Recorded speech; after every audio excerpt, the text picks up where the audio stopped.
জানো বন্ধুরা, আমাদের জীবনটা যখন আমরা ছোট ছিলাম তখন মনে হয়েছিল আমরা কবে বড় হব, বড় হলে নিজের স্বাধীনভাবে চলতে পারবো। কিন্তু সেটা ভুল ছিল। ছোটবেলাটা আমাদের কাছে একটা ভালোভাবে স্বাধীনভাবে বাঁচার জীবন ছিল। তখন ভাই বোনরা, বন্ধু বান্ধবরা, আমরা কত না খেলা করতাম। হ্যাঁ, একটু হয়তো মার কাছে বকান খেতাম, কেননা পড়াশোনার জন্য মা হয়তো একটু বকা দিত, তখন বলতাম, ভাবতাম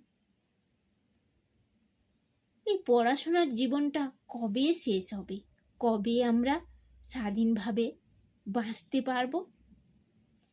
কিন্তু সেটাই আমাদের জীবনে অনেক ভালো ছিল।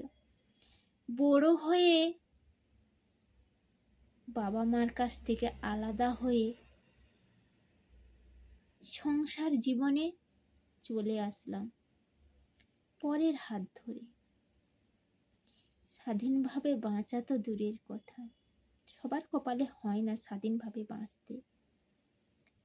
কারো কারো জীবনে হয়তো একটু বেশি, কারোর জীবনে হয়তো নেই, কারোর জীবনে হয়তো একটু কম। কিন্তু সেই ছোটবেলার বন্ধুদের সঙ্গে খেলা, হাসি ঠাট্টা, সেই মজাটা যে কত আনন্দের ছিল।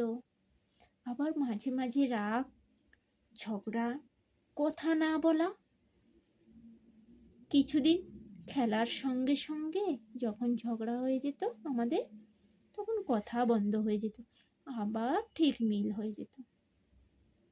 কিন্তু এখন সংসার জীবনে এসে সেটুকু আর হয় না। পরের বাড়িতে যে যা বলবে মানিয়ে নিয়ে চলতেই হবে। এটা হচ্ছে মেয়েদের জীবন।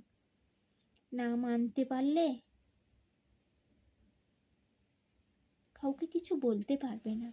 কষ্টগুলো বুকের মধ্যে চাপা রাখতে হবে। কাকে বলবে, কে শুনবে? এখানে শোনার মতন কেউ নেই।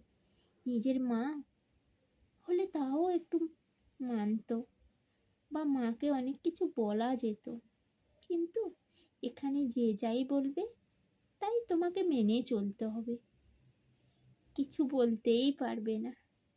তাহলে তোমরাই বলো, আমাদের ছোট জীবনটাই ভালো ছিল, ছোটবেলাকার জীবন, না বড় হয়ে আমাদের পরের বাড়িতে এসে এই জীবনটা ভালো? ধন্যবাদ বন্ধুরা, এখানেই রাখছি। ভালো থাকবে, সুস্থ থাকবে সবাই।